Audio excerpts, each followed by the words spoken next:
Quelle est la chose que beaucoup de personnes désirent mais qui est si difficile à atteindre? Quelque chose qui procure beaucoup de satisfaction et qui est aussi synonyme de force, de santé, mais aussi de beauté. Et vous allez me dire, mais si on désire vraiment quelque chose, on fera tout pour l'atteindre? Faux.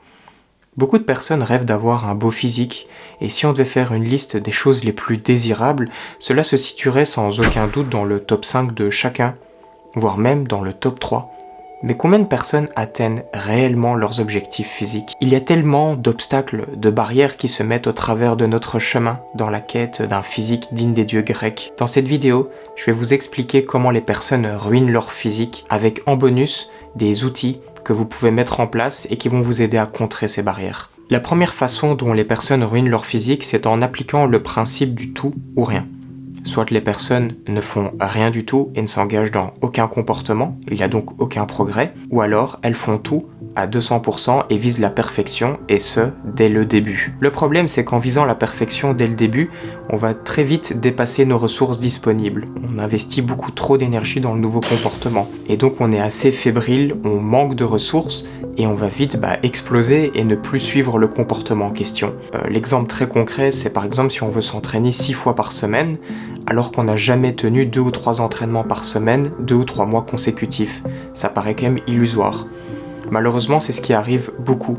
Les personnes veulent s'engager dans un comportement de perfection, elles veulent vraiment mettre toutes les chances de leur côté, mais le problème c'est que le principe de progressivité n'est pas respecté. Pour rappel, le principe de progressivité, c'est qu'on veut faire palier par palier et que ce soit adapté à nos ressources du moment. Donc le plus important, c'est de démarrer beaucoup plus faible, mais ensuite graduellement d'augmenter la difficulté au cours du temps. Et c'est beaucoup plus intelligent puisque ça permet de construire une habitude et ce sera donc durable sur le long terme. Il y a une analogie très intéressante à prendre en compte, c'est le vase. C'est beaucoup plus intéressant de remplir un vase à hauteur de quelques gouttes d'eau jusqu'à la fin de votre vie que de le remplir de plusieurs litres et ce pendant plusieurs semaines. Et puis vous arrêtez. Vous irez beaucoup plus loin dans le premier scénario. Et c'est la même chose avec la création d'une nouvelle habitude. Si je devais personnellement créer une habitude de m'entraîner chaque semaine, je commencerai par un nombre d'entraînements qui est le plus faible mais le plus confortable pour moi. Ça paraît peut-être ridicule, c'est peut-être que 2 entraînements par semaine. Le but est donc de s'entraîner 2 fois par semaine et ce, sur le long terme, et dès que vous vous sentez confortable, vous montez à un 3e entraînement. Concrètement, au niveau de l'hypertrophie, ça correspond à 2 full body, une version A et une version B. Pour la version A, vous entraînez d'abord le haut du corps et ensuite les jambes. Pour la version B, c'est inversement, d'abord les jambes et ensuite le haut du corps. Vous faites un exercice par muscle à hauteur de 2 à 3 séries. La deuxième technique que je mettrai en place, c'est un contrat comportemental. Pour faire simple, en fait, je prendrai un papier et je note dessus mes engagements de m'entraîner chaque semaine. Vous notez que vous voulez vous entraîner chaque semaine et pourquoi c'est important pour vous, pour votre santé, votre épanouissement personnel, et que vous serez déçu si vous ne respectez pas cet engagement. Vous finissez par signer le contrat et vous le mettez à un endroit où vous allez le voir assez souvent au quotidien. Ceci va agir de 2 façons sur votre engagement initial.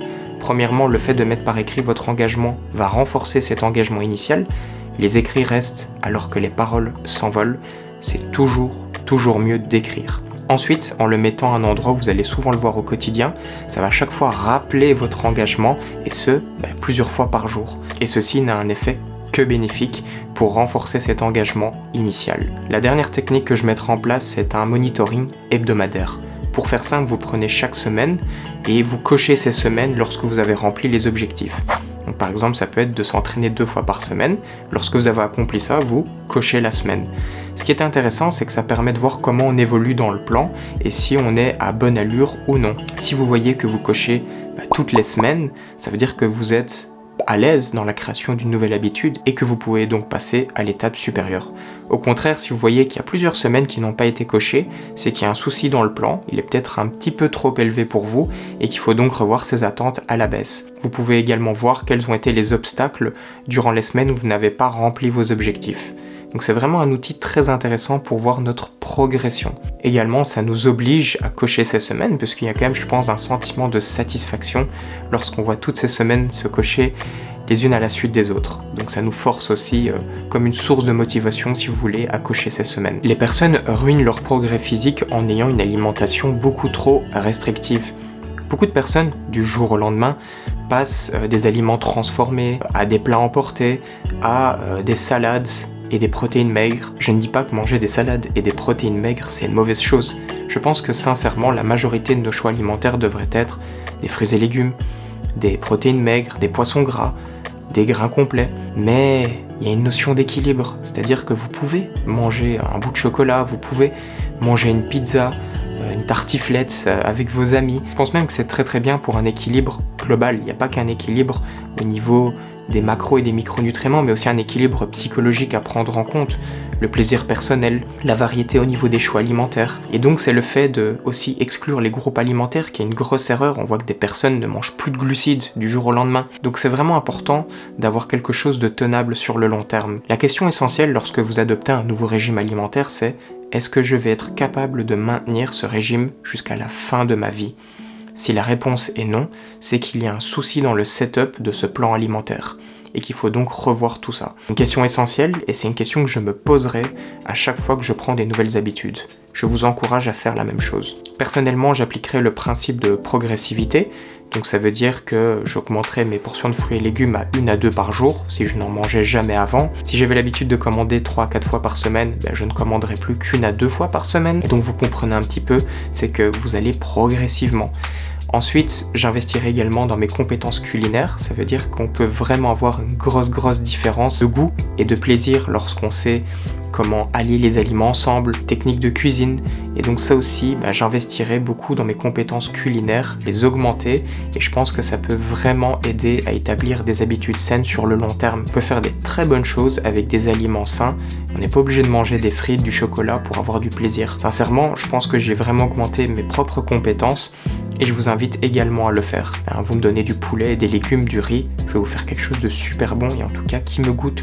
Et c'est ce que vous devrez viser également. Avec Internet et l'accessibilité à toutes sortes d'informations, je pense qu'on peut vraiment augmenter nos compétences, que ce soit en achetant des e-books, mais en regardant également des tutoriels. Également, une erreur que je ne ferai pas et que je ne vous recommande pas de faire, c'est d'exclure des groupes alimentaires. Je pense que chaque macronutriment a son importance, et encore une fois, tout est question d'équilibre et de modération. Les personnes ruinent leur physique en ne traquant pas leur progrès à la salle. Nous sommes en 2023 bientôt, et combien de personnes n'utilisent pas encore de carnet d'entraînement pour mesurer leur progression sur le long terme ? C'est quand même, je trouve, un des outils les plus importants pour votre transformation physique. Et c'est aussi un des moins coûteux. Beaucoup de personnes préfèrent encore acheter des suppléments et se demandent si la bêta-alanine ou la citrulline est le supplément à acheter. Malheureusement, ce que vous devrez acheter, c'est un carnet d'entraînement. Et pour 2 €, je pense que ça vaut le coup. Avoir un carnet d'entraînement, ça va vous permettre de voir si les chiffres vont dans le bon sens. Ça permet donc d'adapter en conséquence les variables liées à l'entraînement, que ce soit la fréquence, le volume ou encore le choix des exercices. Donc s'il y a une progression, je garderai tout pareil, ça veut dire que je ne ferai aucun changement. Au contraire, s'il y a une régression ou une stagnation, ça nous permet d'être réactifs et de modifier le plan. Ensuite, je trouve aussi qu'avoir un carnet d'entraînement, ça nous pousse dans nos retranchements. Ça veut dire qu'on est forcé de battre les performances de la semaine passée. Et donc, ça va pousser beaucoup de personnes à s'entraîner de manière plus intensive.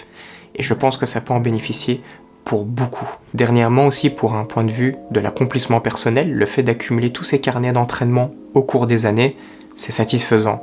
On peut ensuite comparer les performances du premier carnet d'entraînement au dernier carnet qu'on utilise actuellement et de voir les différences de progression, et c'est assez insane. Acheter un carnet d'entraînement, c'est vraiment super important, et ne me lâchez pas l'excuse du « oui, mais je connais mes performances par cœur ».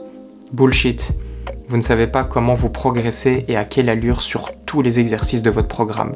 Avoir une vue détaillée sur une feuille, c'est beaucoup plus efficace. Voilà, maintenant vous avez regardé la vidéo en entier, vous avez toutes les clés en main pour ne pas ruiner votre physique. On se retrouve à très bientôt pour une nouvelle vidéo, et coup de